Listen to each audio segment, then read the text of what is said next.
বছরের শুরুতে শিক্ষার্থীদের হাতে সব বই পৌঁছাতে না পারায় অভিভাবকদের কাছে দুঃখ প্রকাশ করেছেন শিক্ষা উপদেষ্টা ওয়াহিদুদ্দিন মাহমুদ। আর এজন্য নানা প্রতিবন্ধকতা এবং ষড়যন্ত্রের কথা বলেছেন তিনি।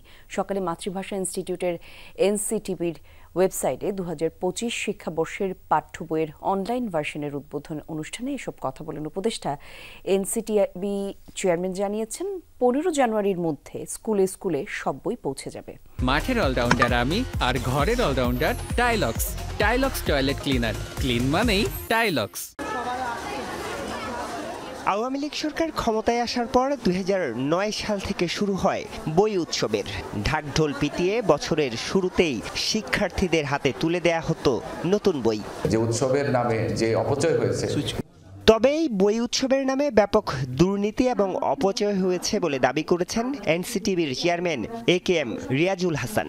২০২৫ সালের পাঠ্য বইয়ের অনলাইন ভার্সনের উদ্বোধনী অনুষ্ঠানে তিনি বই বিতরণের বিলম্বের কারণ তুলে ধরেন। পুরনো কারিকুলামে তারা ফিরে যাওয়ার কারণে তারা এসএসসি পরীক্ষা দিবে যারা 2026-এ, তাদের জন্য বই ছাপতে হয়েছে।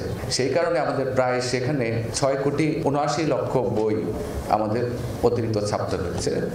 এনসিটিবি চেয়ারম্যান দাবি করেন আগামী ২০ জানুয়ারির মধ্যে সব বই পৌঁছে যাবে।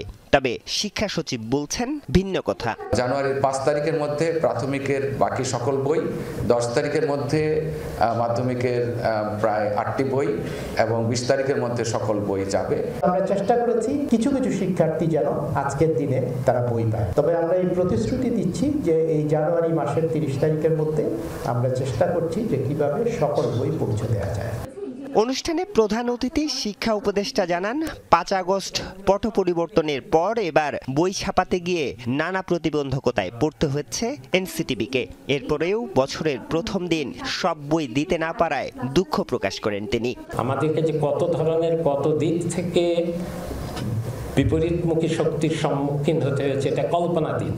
বইগুলো ছাত্রছাত্রীদের হাতে যে এখনই সব দিতে পারা গেল না, এই জন্য আমি তাদের অভিভাবকদের কাছে এবং তাদের কাছে আমার আন্তরিকভাবে আমার দুঃখ প্রকাশ করছি। আগামী বছর আরও কিছু পরিমার্জন করে বই ছাপানোর এই কাজে শৃঙ্খলা ফেরানোর আশ্বাস দিয়েছেন শিক্ষা উপদেষ্টা। আরিফুর রহমান সবুজ, যমুনা নিউজ, ঢাকা।